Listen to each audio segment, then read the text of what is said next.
It's time to talk turkey. Get your questions ready for our live turkey hunting call-in show.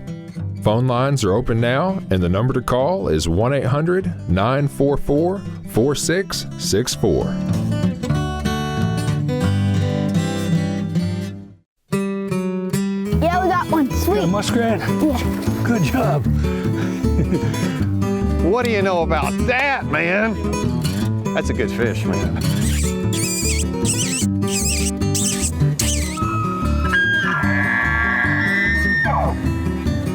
Nice male smallmouth, healthy, pretty colors.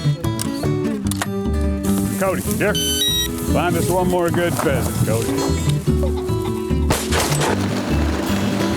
As biologists, we catch ducks and we place bands on them. And it's just a really excellent place to see cottonmouths. What do you think? That was pretty fun.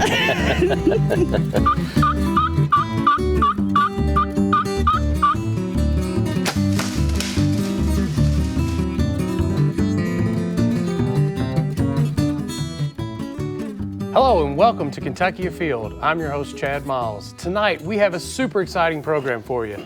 It's all about turkeys. That time of the year is right around the corner, and tonight is the night you get to ask all your questions to my panel of experts. First up here, I have Harold Knight. Harold, you don't need much of an introduction, but you are the co-founder of Nightingale Game Calls and have been hunting turkeys for as long as we've had turkey seasons here in the state. I've been hunting them since they had the first season, and I get humbled every year by them. Hey, it's a smarter bird than what people say. That's exactly right. And also we have Zak Danks, who is the Turkey Program Coordinator. Zak, thanks for coming back and seeing us again. Glad to be back, Chad. That means turkey season's here. That's exactly right. Hey, if you have a question for either one of these guests or myself, you can call us at 1-800-944-4664 and get your question answered here by this panel. You can also submit your question via Facebook. We've already got a couple questions in. The season is right around the corner. Tonight is a 1-hour live show, so call in now and we'll get to your question and find out what the experts have to tell you about turkey hunting.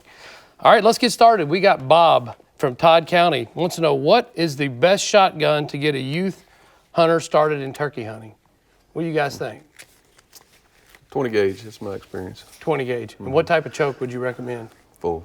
Full choke or a specialized turkey, a shotgun turkey choke, right? What about shotgun shells? I've used 5 for as long as I can remember. How about yourself? I know there's a whole. Yeah. It's changed in the last 20 years. It used to be you go and you get you got a couple of different length sizes and a couple shot sizes. Now you got different materials inside. There's a whole host of different choices, isn't there? I'd like to start a youth off on a 20 gauge, and I'd prefer it to be gas operated. And with a choke that's got some of the ventilation in the end that knocks some of the recoil off.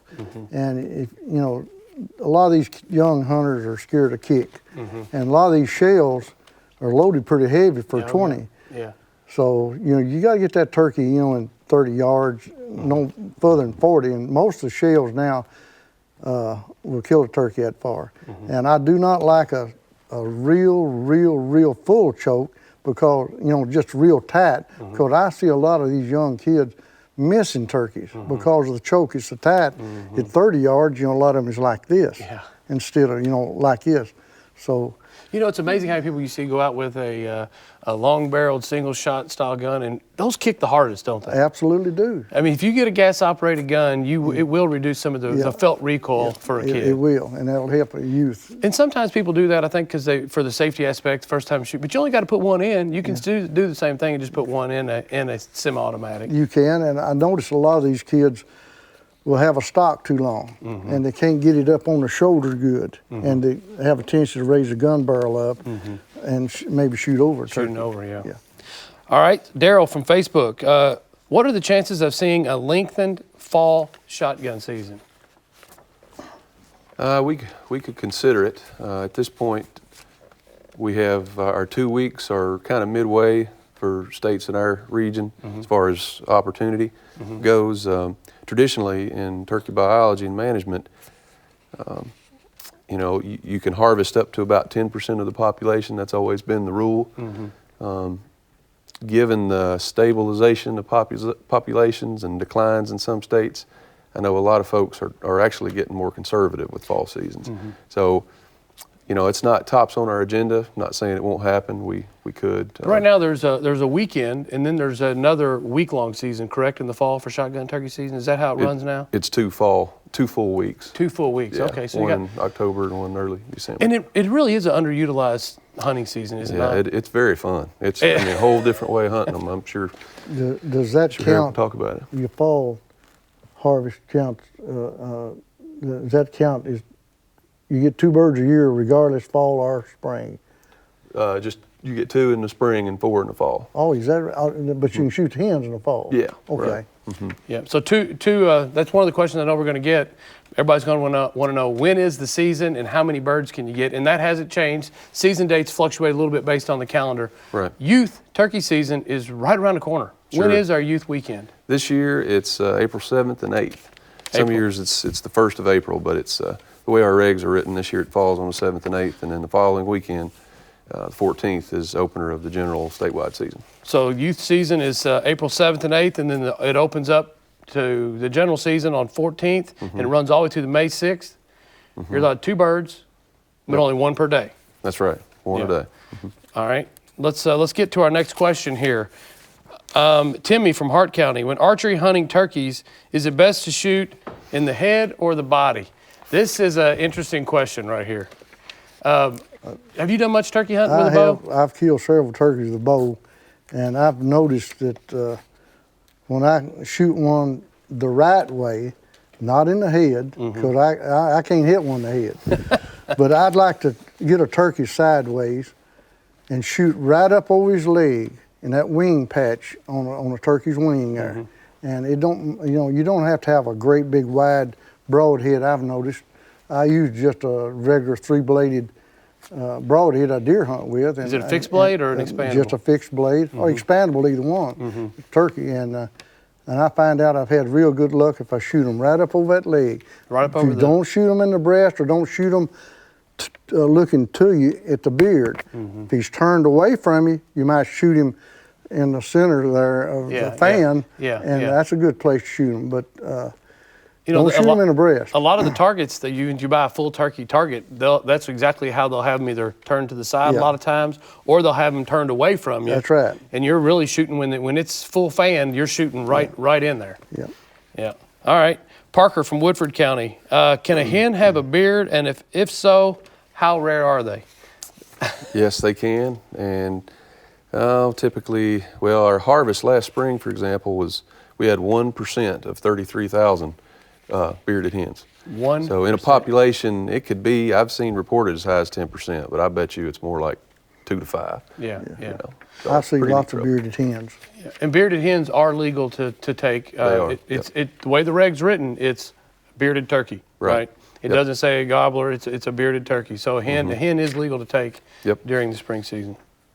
All right, Scott from Madison County, how far should I set a decoy up from the blind when hunting with the blind? How often do you use a decoy?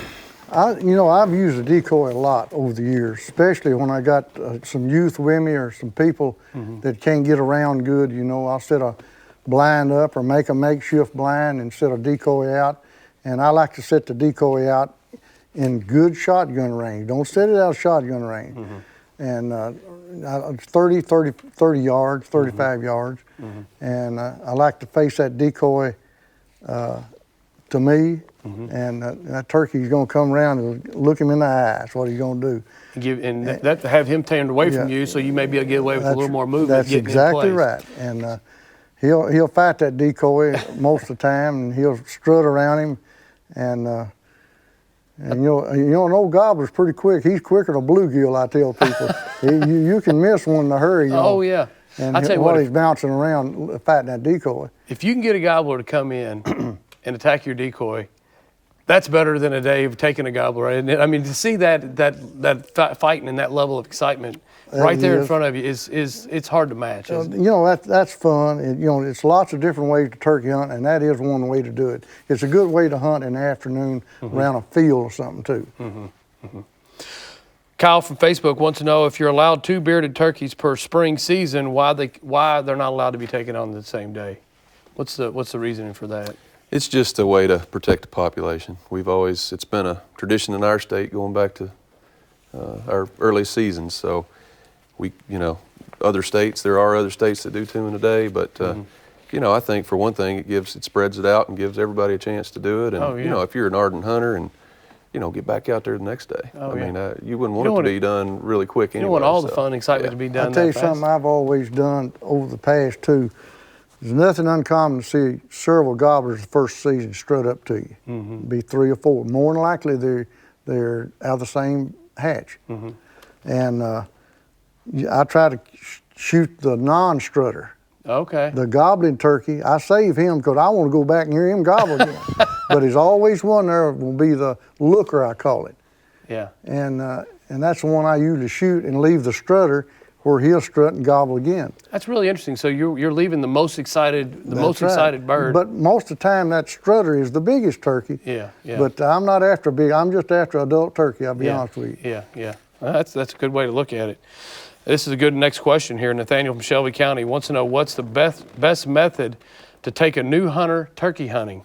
And if you're going to take a hunter out and you've already been out and you leave the most active turkey, that's one thing that might be a good way to get that youth an opportunity for a turkey too. Well, when I take a youth hunter out, a new hunter might not be a youth hunter. I took people out 65 years old was their first turkey. But if I take a youth out, I want to make sure that I've got a place where he can move around without being seen, maybe a blind at first. Take him something where he can drink and maybe snack on, because a lot of time it's a waiting game. And try to make him have fun. That's what I like to do, have fun with it. You don't have to keep them out there all day. Absolutely not. If you take a youth hunter out there and you spend an hour or two and the birds kind of quiet down on you, hey, keep that kid interested, take him in and pick another day and go out and try it again. I might pick a little call like this right here and say, hey, I'm gonna let you do the calling. You can call and let him just let him call. And that makes his day. It gives him something to do and makes him feel like he's a part of the hunt. If that child puts out a call and it gets responded to, you probably got him hooked. You got him hooked. They're probably going to want to try it again. Yeah. All right, Joe from Scott County, he wants to know what's the best county in the state for turkey hunting. Which county do we have the most turkeys taken from? That doesn't necessarily mean it's the best. It just might mean it has the most pressure. But last year's Muhlenberg, they shot 663, I believe. Okay. And my home county of Logan was second or third, I think. Okay. So, those countries right there in the Green River region, I mean, they got about the perfect turkey habitat. All of Western Kentucky, really. Yeah, I agree with you 100%. Mix of habitat. How many? Any county in this state now can produce. We have turkeys in every of the 120 counties in the state of Kentucky, don't we? Yep. How many of the counties do you think you've hunted? You know what? I've hunted more states than I have counties. Really? Yeah, because I live in Trigg County, and I don't have to go far. Just like I said, Logan, Todd County, and Christian County. Muhlenberg's close to me. You can see them strutting in your front yard, can't you? I absolutely do it every day nearly. You don't have to go too far away. That's right, and I can't see. I get lots of invites to go to the mountains. Yeah. I said, this old fat boy's gonna stay on flat ground instead of go to the mountains, I can tell you. It's tough. Derek from Facebook, he wants to know, Harold, if you could pick one turkey call to get started with, what type of call would you pick? One turkey call to get started with would probably be a friction type call like this to get started. Because this call, it's a good beginners, and it's also a great call to progress on. And you can get those pretty loud too, can't you? You can, and you can get smooth with it. You can get soft. You go, or you can get loud. Yeah. And that's a good call. And it's not that hard. Yeah. It's very easy to use. Now, those they've changed up some of the materials. They're still a little harder to use when they get wet. But we have a striker that you can use on it when it's soaking wet. Yeah. And I take one with me every time I go. This is a very easy call to use also. I've got one of those. Just a little push and pull. Yeah. Sounds great. David Hale has made me look a lot of times. He'd be away from me calling. That sounds like a hen away from you, Yeah. And it's got that little poot, poot, poot. call that. And it is so easy to operate. Absolutely. You just get the easy. cadence and the speed. But it's not because it's easy. It's got that good little turkey sound to it. You can get real soft or get a little louder. You know, you get you a call that you can do multiple things, like just a little cutting sound or something like that with. All right, Nathan from Shelby County, what time of day is the best time to take a turkey? That's a good question. I always tell people, when I go turkey hunting, I don't like to call the turkey while he's still on the roost. Because he'll sit up there and gobble for an hour a lot of times. Instead of me working him, he's working me. But I looked over, I kept records for years. I killed more turkeys from 9 to 10 o'clock than any other time of the day. Is that right? That's exactly what. Because what happens then, the transition in Kentucky when we hunt them, it comes in the 14th, goes through April and part of May. The transition then is, it's good to call these turkeys up in the morning because the hen leaves them a lot of times after the first hour or two. And he's lonesome as a Maytag repairman. And I'm telling you what, and when she leaves him, when he hears that little poot, poot, poot, or you cut to him real loud or something like that, he's going to answer you. And if he answers you at that time of day, more than likely, he'll come to you unless you scare him. Yeah. So that's a good question. So in the morning, for someone who's getting into turkey hunting, maybe he's never been before, and they get out there, and of course you're all excited, and you think you know where the turkeys are at, and you get in there, and you how close will you normally get to where that roost tree, where you think, okay, they're roosted right there? What is the distance that you'd like to get and then set up? Well, that all depends on how much foliage we have out. And man, it changes that time of year. Oh, that's right. And you know, 14th, a lot of times we got pretty good foliage out the first day of the season, but it's going to get thicker on through the season, so naturally I can get a little closer. But it depends on terrain too. You know, it just depends a lot. But you know, if you can get in 100 yards or 150 yards of one, you plenty close. Oh, Because yeah. you remember that sucker's up there in that tree. He's up in a tree to where he can see a lot. He'll go up to roost a lot of times where he might going to see that place where he knows where that hen's going to be. Might be the edge of a little field or something like that. Man, their vision's so great. That's exactly right. It's good. 100 yards, you're as close as you need to be. Oh, Don't try. that's close. Yeah, that's close. Because yeah. I'm telling you, a lot of times I stay back further, especially if we don't have any foliage. And if I can get a hill or something between me and that turkey, I like to get him where when he comes up and I see the turkeys in shooting range. Yeah, yeah. And I try to pick that. Yeah. And over the years, if you hunt them enough, you'll learn where to position yourself to where that turkey's going to come. Yeah. You'll learn that through trial and error. You know.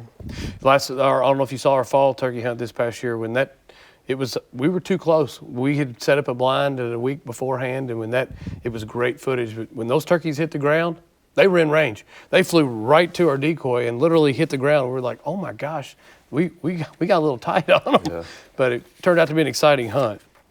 Bobby from Christian County, what is the best way to set up your decoys? You talked a little bit about this a while ago. Talk about what type of decoys, both of you, what type of decoys you'd like to use, because man, there's so many choices. Yeah. You've got Jakes, you've got Toms, you've got setters, you've got feeders, and then different directions that you point them. Tell me a little bit about the perfect setup.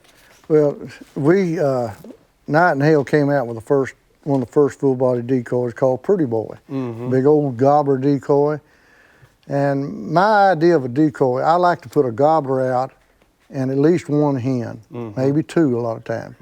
A lot of times you got that hen that's squatting on the ground like where she's sitting on the ground like to do in the breed. And that big gobbler strutting right over. And then I like a hen maybe out there feeding or something. And but the kind of decoys, the decoys now are so realistic, it's unreal. It is amazing. It is amazing how they've got them looking so real. Take a new hunter out there and you put those decoys up in the dark and you get set up and you got to remind them, don't shoot my decoy. Because it's hard. I mean, they look so realistic. So real. Yeah. And if you've got a decoy, I've got one that's got a tail on it that at least a little wind, it'll move a little. And that adds to it also, the movement. And it makes him look so real. So if you're setting a gobbler up, you want to set him facing you. I do. I like to face him. I like to see that other gobbler come up and get around in front of him. What about a setting hen? How would you set her? Would you set her I'd facing set her, away? a setting hen, I want him close to him. Yeah. Because that other gobbler comes up and he ain't liking that. And I tell you what, I think one thing that I've noticed over the years, a lot of hunters think they got to have a Jake decoy. My experience with it, they don't care if it's a Jake. A turkey gobbler is a lot like a little fast dog. He'll tackle anything. And another big gobbler don't make any difference. It ain't because he thinks he can't whoop another guy. He thinks a 2-year-old gobbler thinks he can whoop anything. Really? And I find out a long beard doesn't make a bit of difference over a Jake. Not a trophy to them, is it? No. That kind of comes into the next question here. Jimmy from Logan County wants to know, is it harder to call in an Odor turkey, a 2 or 3-year-old bird, as opposed to a Jake? Well, my opinion is it's a little tougher, but when I think it's tougher is when that bird, earlier on before breakup, he's been with other gobblers.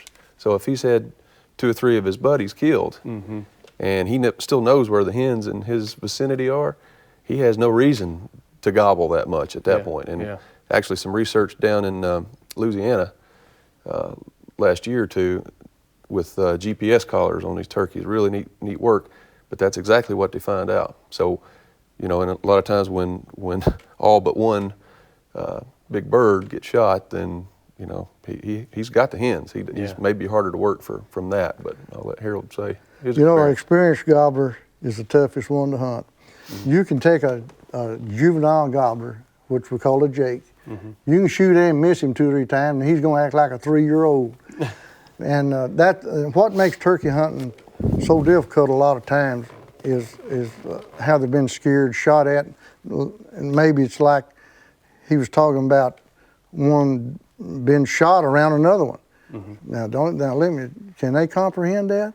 I think they can. Some things they can comprehend, that gunshot and the movement and everything, that he don't want no more part of it. And next thing you know, they're not seeing that turkey I saw anymore. lots of turkeys that were 2-year-old was plenty hard to hunt after they put the pressure on. Oh yeah.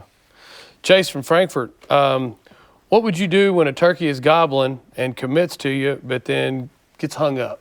What type of call do you go to? And everyone who's turkey hunted has experienced this situation where a bird gets hung up.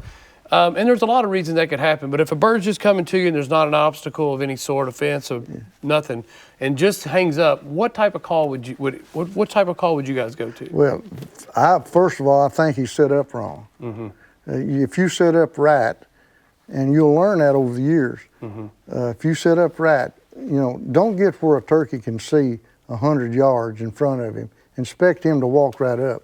Because he's looking out there and don't see the hen, he's going to sit out there and gobble, he's going to work you. You're not working him, he's working you. So get where he maybe has to come around something, a blind spot or a little hill or a little mound or something, where he's got to come over and see if that hen's over there. And I like to position myself to call. I like to think it over and look and get it. Now, you can't every time. You might get caught, But when I can, I want to position myself to where That's really interesting how you're saying, because you're using the terrain to kind of create a way. Because one thing a turkey's really good at is when you call, they know pretty much where you're at, don't they? They're pretty good at going, okay, that's coming from over here at X amount of yards. They're pretty good at pinpointing where you're at, aren't they? They absolutely can hear good and see good. Yeah, that's just what they're wired to do. That's how they communicate, how they keep members of the flock in check is sound. So they got you triangulated as soon as you make a noise, just about. All right, we've got Duke from Mason County. When bow hunting turkeys, is there a best type of broadhead to use? You've talked a little bit about this. Well, I find I've used different I've used expandable and the fixed heads, and I like both of them. But the main thing is where you hit that turkey. I had one of the top people from Matthews Archery come hunting to me, and we was filming a show. A big gobbler come up, 2 of them, and he shot the turkey, and he looked at me and said, "I smoked him." I said, "Nope, that's a bad hit." He couldn't believe it. I said, "I hit him perfect, look." I said, "No, you hit him too far forward. That you hit him where the turkey was, but you didn't hit the vital. Never did find him." Really? So you got to hit that turkey. Look at his leg, Come right Straight up over it, and don't make no difference what kind of broadhead you got. If you put it in that good spot on a turkey, right up over his leg, he's not going far. Most time you see him go 15 yards out there and just start flopping. Yeah, yeah. I've seen some really lethal turkey shots. I mean, with a bow and arrow, you can put them down pretty quick, and if you hit them, you can if you hit them right. Ruth from Shelby County wants to know what shot size you recommend for shooting turkeys. We talked a little bit about this. You said you like 5s, right? Mm-hmm. Harold, what size shot do you like shooting? Well, the last 2 years I've shot a new shell called a APEC, and Federal has one out that's called TSS. It's tungsten. Longbeard is a Winchester, which is a great shell, and I tested all of them this week, and it's super patterns out of that number 9 shot. Remember, a number 9 shot and a tungsten is the same weight as a number 5 shot in lead. So the energy is there. There. All right, 40 yards with a 20 gauge, I can't even count the shot in his head. Really? And it's got a pattern like this. Because you've got several hundred more shot in a number 9 than you have a number 5 shot in lead. Yeah. So I'm using that shell this year along with the Longbeard, and I'm not naming any company, I'm not sponsoring any company, I'm just telling you, I test them, I shoot them. And I'll tell you something else to do. You better be shooting your gun, because all shells don't shoot the same out of your gun. No, they don't. And choke tubes absolutely, will they'll shoot left, right, high, low. So, but you're saying 9 you really like in that tungsten, but you would never consider shooting lead in a number 9, no, right? Absolutely not. If you put tungsten and lead in your hand, the difference in weight is dramatically different. I shoot a number 5 shot and a number 6 shot in lead. Okay, okay. And you're saying you're shooting 5s and... Yeah, and what he's talking about, I want to try those too. I'm running out of time to get to practicing, but I'm going to test them in my gun because it is really intriguing.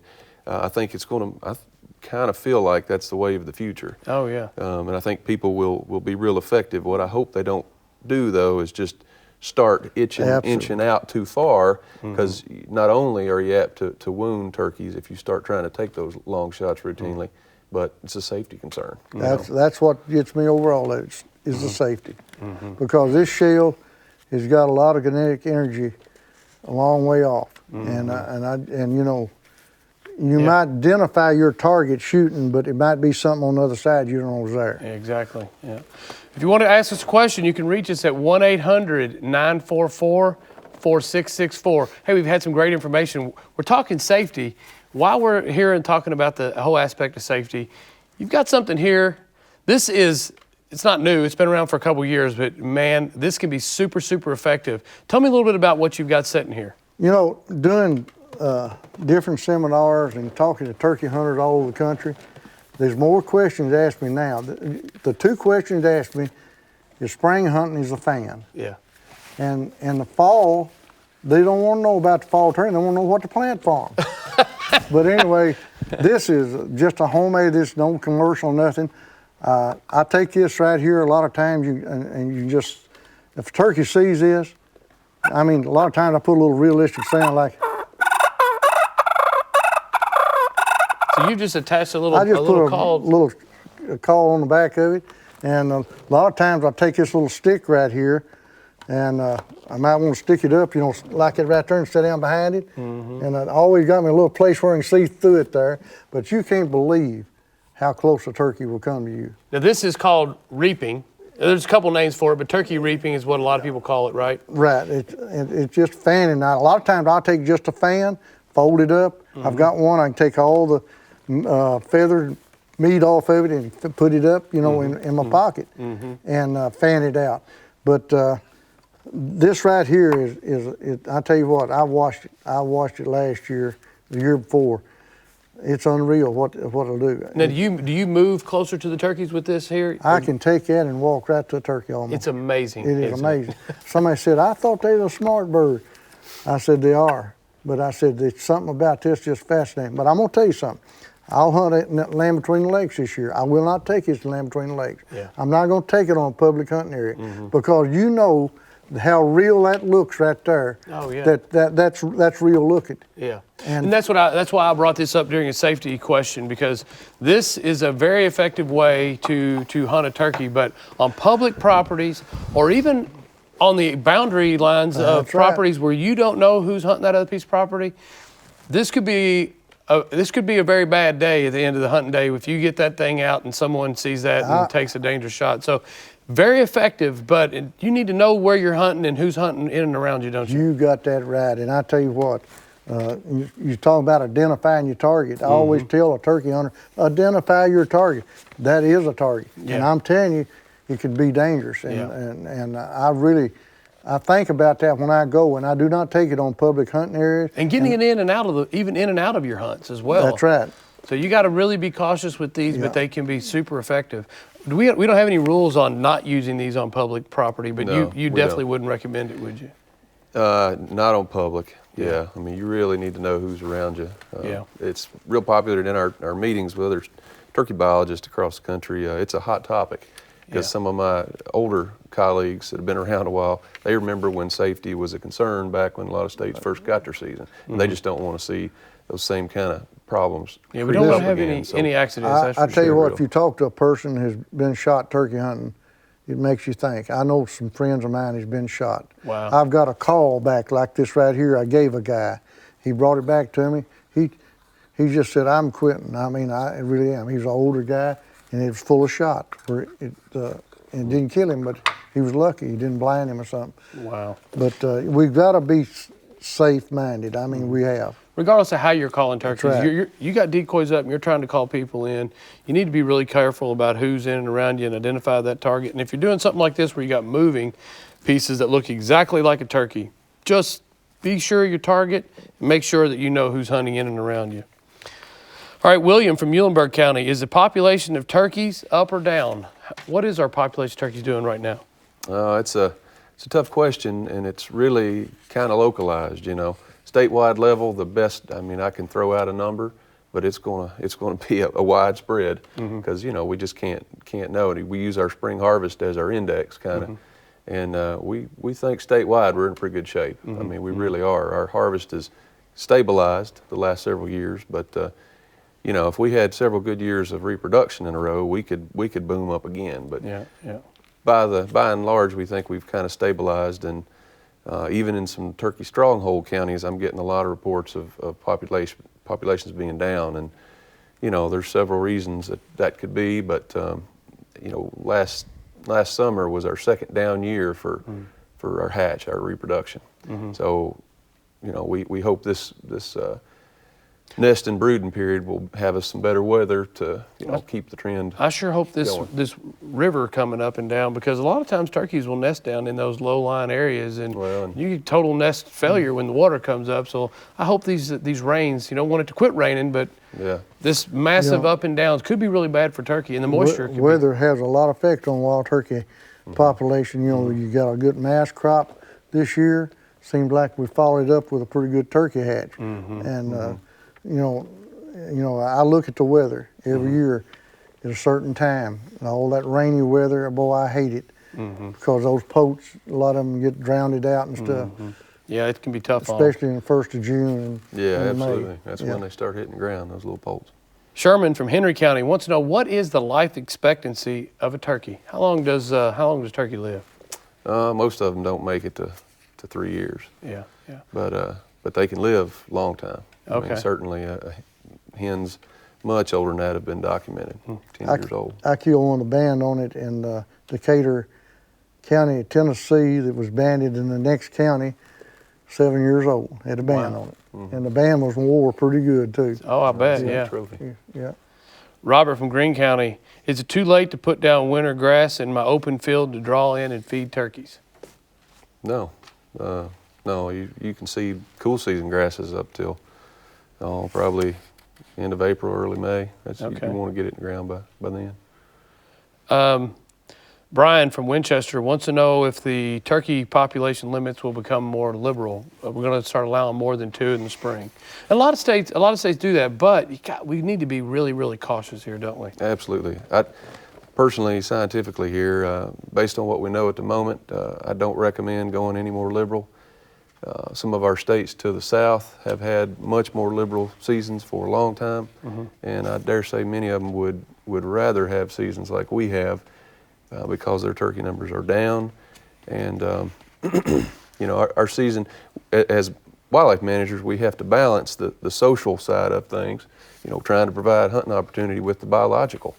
And the fact is, George Wright set us on the right course years ago, and we've, as soon as we were able to get a 2-bird limit, we think that's probably where we need to be, because we are seeing declines in some other states close to us. Tennessee's starting to and they have a 4-bird spring. They have 4-bird and a lot longer season, a lot too. longer season, yeah. So their season comes in next Saturday. It comes in at the first every single year, doesn't it? That's April 1st? exactly right. But they don't kill any more birds than That's us right. with I twice the started saying season, Kentucky. twice the bag limit. So why would we want to take a chance right now when we've got some other states that aren't doing so well?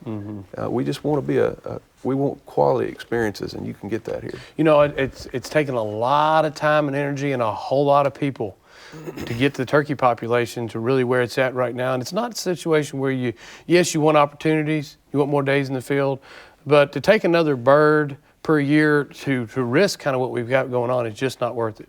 It's interesting, Harold, you and I have had a lot of conversations, and you won the very first state calling competition, right? Yeah, it wasn't near as competitive as it is now. But that also, was in 1979. 1979. So the turkey calling competitions have been around. That was forever. the first one, and they had the first season in Kentucky that I hunted was in 1960 in Land Between the Lakes, and that was a very limited hunt, a weekend type hunt, and I can remember just like it was yesterday.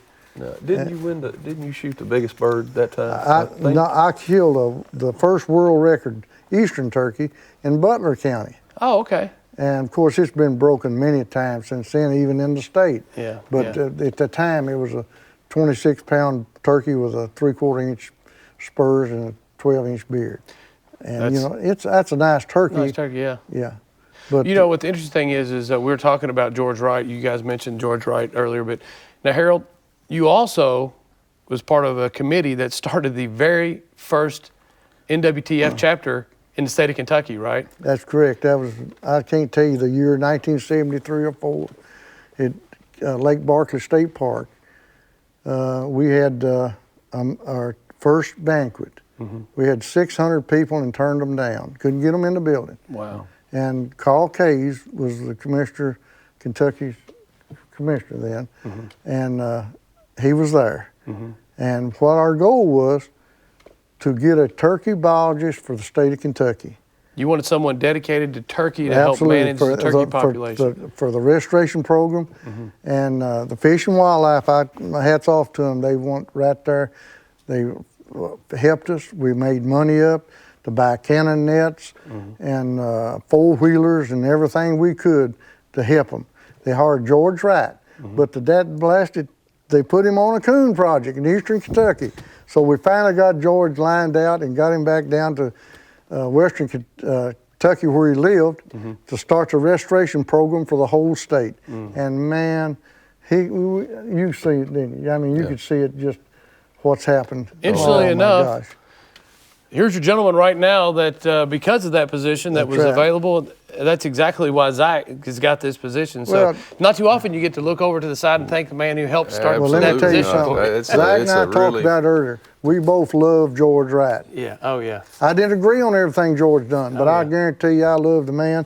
He was a great turkey biologist, and he was so instrumental. Ambassador too. An ambassador. Really. Yeah. It's amazing. Kentucky's had such a storied history about restoration of wild animals, but the turkey has got to be one of the most successful. And the thing is you can put a turkey in a very small patch of woods. You can have turkeys outside, you got turkeys in Jefferson County, you got turkeys in every populated county, and that really is a good thing. But you can ruin a good turkey population too with mismanagement and overharvest. Well, they've done it right, and my hat's off to Fish and Wildlife State of Kentucky, and the National Wild Turkey Federation has helped a lot. Absolutely. And, you know, I guess we got turkeys in every state, every county in the state of Kentucky now. Yep. And that is something that I've amazing. always dreamed about. Yeah. Coming up here today, I look out in these rainy fields, turkeys here, They're turkeys funny there. how they don't care. They Oh, just move around. I tell you what, you come up WK Parkway. If you ever want to go see a turkey, just go take your Sunday afternoon drive down WK Parkway and look at those fields. You're going to see plenty of turkey, won't you? That does me good to see that too. Yeah. Let's get back to some questions here. We got Lori. It's a Facebook question. She wants to know about the taste of wild turkeys. She wants to know if it tastes the same as farm-raised turkeys. Who wants to take that? I love them. I personally don't think they taste the same, but Yeah. they taste better. Yeah. Because It's you've very earned that different. bird. It's very different, It's a though, connection than- with it. It is different, yeah. At Thanksgiving, my older cousin used to always get one before I was able to start going. And Yeah. so we'd have that along with the butterball bird, you know. Yeah, yeah. And it was always fun to eat the wild turkey. Very interesting. I can tell the lady 2 recipes, and I've eaten lots of dozens of them. Put it in an Italian dressing for a few hours, and then grill it. Grill it, okay. Wild turkey breast, if you take all those tendons out, which is not a lot of them, if you prepare it, it's tender, and it is absolutely delicious. But my favorite way is southern fried with Oh, flour, pepper, and salt on Yeah, it. yeah, you can't In a beat skillet, orange skillet. that. But you know Kentucky what? Colonel flour. That's right. Almost every single wild game species, the number one thing that people do that ruins it or makes it not as tasty is overcook. You overcook a turkey and it won't be that good. Same thing with venison. People Absolutely. tend to want to overcook it, and you need to cook wild game a little less than you would a normal Duck, breast, and yeah. that's right, you're right. That's a main thing there. All right, we've got looks like Kurt from Harrison County. How well can turkeys see in the dark? Tell me a little bit about how turkeys see in the dark. We were talking about how close to get to set up, and how good can a turkey see in the dark? I don't think they can see that well, but they could, if there's enough movement, they can definitely detect it. But you know, their whole biology is geared towards daytime. Okay. So once they That's why they get up in that tree. Yeah, because that's their protection. You don't have to see. They get Yeah. away from Right. Only some time- predator. Yeah, and the only time they're not roosting in trees typically is when that hen has advanced in the incubation, the latter half of the 28-day incubation. She's invested her time and energy in that nest, so she's going to stay there all day, other than occasional bouts to feed. But even early in the laying period, she's going to be up in a tree. So Well, I there's think they where just got to be careful. The Almighty made that hen, she don't put a lot of odor out, and she's real dull colored, not like the gobbler. That, look at there, he's got all that red, white, and blue, and all these iridescent, the colors and everything. That hen's real hard to see. Yeah, And that's nature's way of protecting her on that nest. Oh yeah. She's got to sit there, you know, several days. Like I said, it's 28 days to hatch, and she's going to sit on it most of the time. Yeah. We got Spencer from Morgan County. What kind of ticks get on turkeys, and can those ticks affect other small game? Lone Star tick. Okay. Yeah, I don't know that they can affect other small game too much. I mean, they're on them certainly, but the actual biological effect, I don't think anything like that's been documented. But yeah, Lone Star tick is that's the turkey mite people like to call it. It's the young stage of a Lone Star. Let me tell you, I've cleaned a lot of turkeys. You'll see a few ticks. Where these little seed tick, we call it, lava tick comes from is your deer population. Yeah. Oh, they yeah. drop off that deer, and that's where we're getting most of these seed ticks and things. And Kentucky is infested with them. And I don't think Turkey has anything to do with the population of seed ticks. Nothing like white-tailed deer. Oh yeah. If you've hunted much and you've went and sat down in some grass at some point in time, you've probably accidentally ended up in one of those things, and it's not a real pleasant situation to get to those big group of those seed ticks on you, is it? You need to get something that's got promethium in it that you spray your clothes before you go hunting, and I tell you what, that helps. It's amazing how that stuff works. You It don't get on really your works. skin. It's made for your clothes, and you don't have to apply it every time. That's right. But that stuff can be very, Somebody very always effective. asks me how dangerous it is to put on your skin. Folks, I can tell you this, I've been putting it on for 40 years, ever since it come out with the research in Land Between the Lakes. and I'm still living. Now, don't get me wrong, I hadn't drank it or anything like that, Yeah. but I put it all over my skin and clothes. Have and you? I don't Okay. recommend, Yeah. I recommend going by what they tell you to do. Spray it on your clothes, and it will keep the ticks off. It absolutely does work. All right, Lonnie from Jackson County wants to know if the turkey breast is the only edible part. Surely you guys have taken enough turkey. You have tried the other parts of a turkey. Now, here's where the big difference comes in between a domestic bird and a wild bird. Right. The turkey breasts are going to be not the same size, but pretty good size. But when it comes down to eating the wings or the legs, it is a little different, isn't it? It is, yeah. Legs certainly edible. Yes, Cook they them are. low and slow, and they taste excellent. In fact, I've met some chicken, guys turkey that prefer salad. it. Yeah. I tell you what, take the legs off and ball them out. You know, pearl ball them, whatever you call it, and take that meat off and make like a chicken salad, like a turkey salad. It's really good. Yeah, it sounds good. But they have a lot more tendons in their legs than a chicken or a tame turkey. You see me tossing out some questions here. I'm getting quite a few law enforcement questions here. We unfortunately don't have a law enforcement officer with us. Want to know about how many turkeys you can take, and the answer to that is 2. And then how many on your own land? Doesn't change your limits whatsoever. But Right. if you have any law enforcement questions, give us a call in our office. It's 1-800-858-1549, and you can ask any of those questions. Also, the guides are out. There's a great resource to answer just about any question you need to know about hunting turkeys. But if you do have something more specific and we can't get to that tonight, you want to make sure you give the Department of Fish and Wildlife a call, and they'll be able to answer that for you. Want to know about killing one bird a day. Some of the same questions here. When you're in the woods in the morning before dawn and a turkey flies off the roost, is it likely to fly to another tree or fly into a field? I guess they're wanting to know, is there a certain spot to set up in the field edge, or in the woods? Where are they more likely to fly off the roost? It can be both, you know. Yeah. It just depends. So variable. It's a lot of. That's where a little scouting comes in handy to Yeah. kind of figure out what those turkeys are doing there. Definitely. All right, Phil from Campbell County wants to know what a landowner can do to improve their turkey habitat, and what should they do for predators and raccoons. Give me a little bit of what you recommend for increasing your turkey flock. First thing I do is talk to a professional. Certainly read up and educate yourself, but there's no replacement for getting a biologist out there and a forester out there on your woods. And they can really give you some guidance on what your property has or doesn't have, or what you need to improve on. I mean, really, habitat-wise, assuming you've got some woods on your property where they can roost and get massed, one of the best things is to try to create some nesting and brood habitat, especially broods.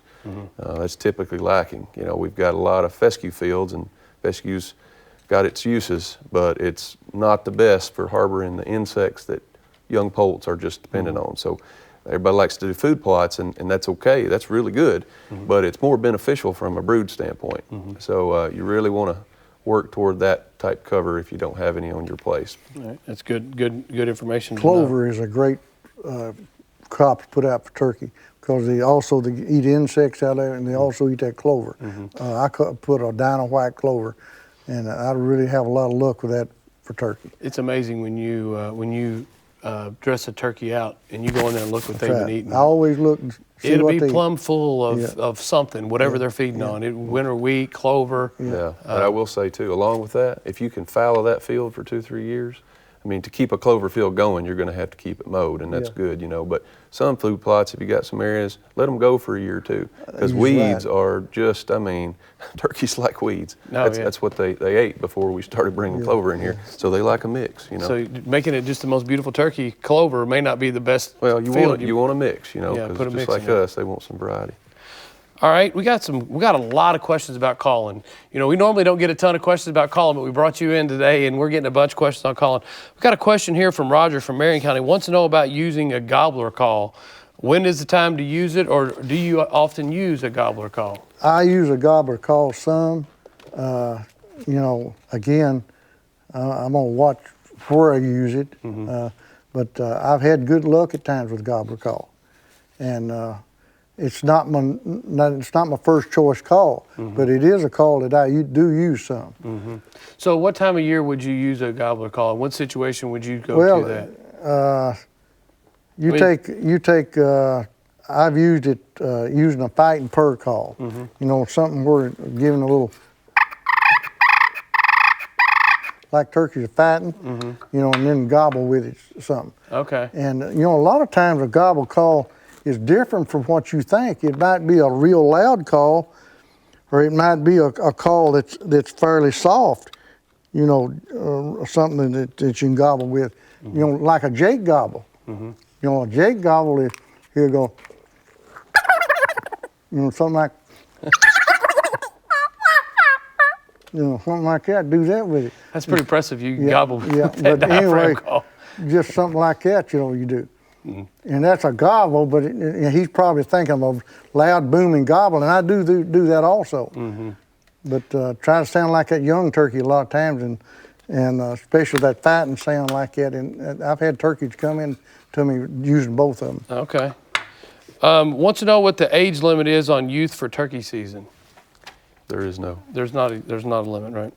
The youth, how old is a youth over 15? He's considered Under 16, under right? 15. Yeah. Is that right? Under 16. Under 16. Under Okay. 16, yeah.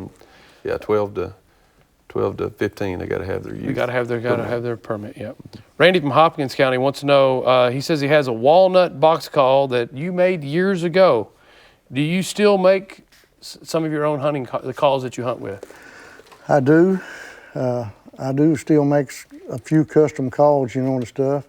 It's in your blood now. You just you that's want to tinker exactly with right. it. And you know, I'm not out there trying to sell the custom calls or nothing. Yeah. If I see some kid or somebody that needs a call, I try to make sure he's got one.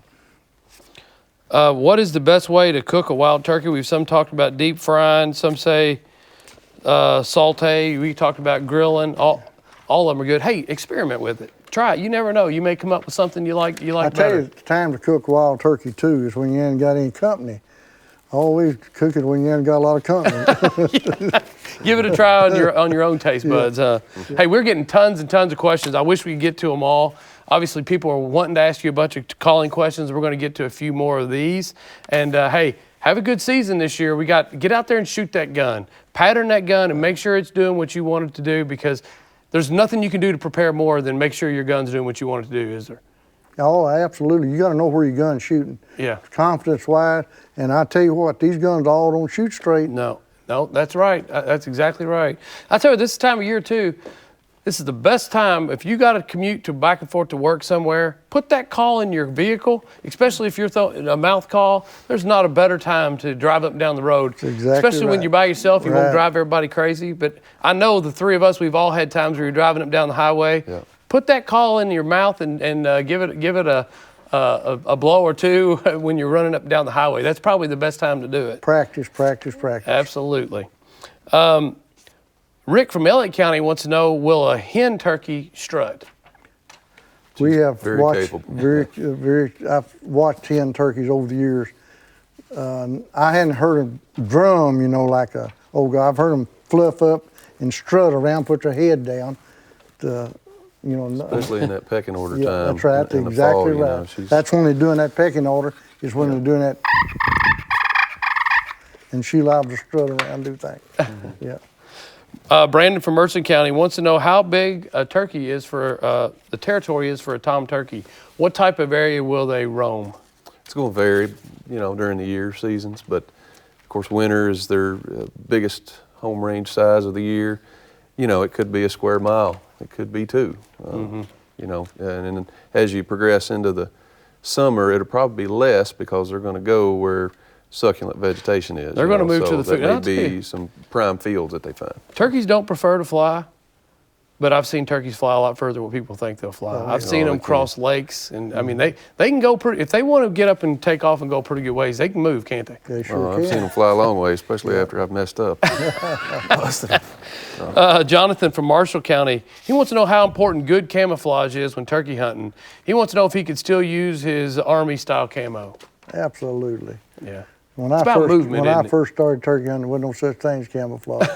And the main thing is to be still.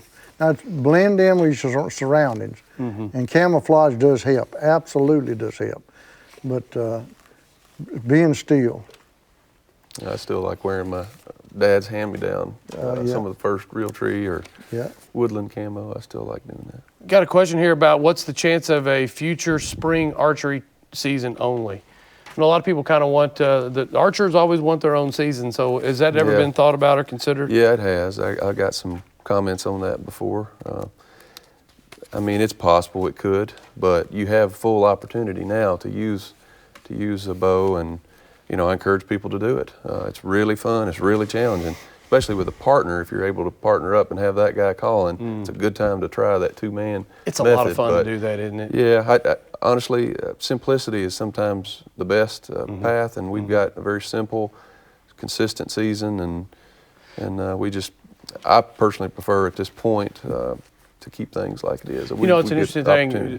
When we're filming, a blind is obviously the best way for us to do that, but for me personally, the run and gun is the most fun. Well, absolutely, it is. The run and gun is super If you're by exciting. yourself, that's what you're going to do. But when you hunt with other people that don't know how to sit still, don't know how to go through the woods, the blind does help a lot. Let me tell something about the archery. To be a good archery hunter, you need to kill a few turkeys with a shotgun, learn how to hunt. Oh, yeah. Don't start off with that bow and arrow. That's yeah, right. that's absolutely right. I tell you what, we've had a great show tonight. This show could go on for 3 or 4 or 5 hours. We could really go on. I appreciate you coming in here and sharing your wealth of knowledge.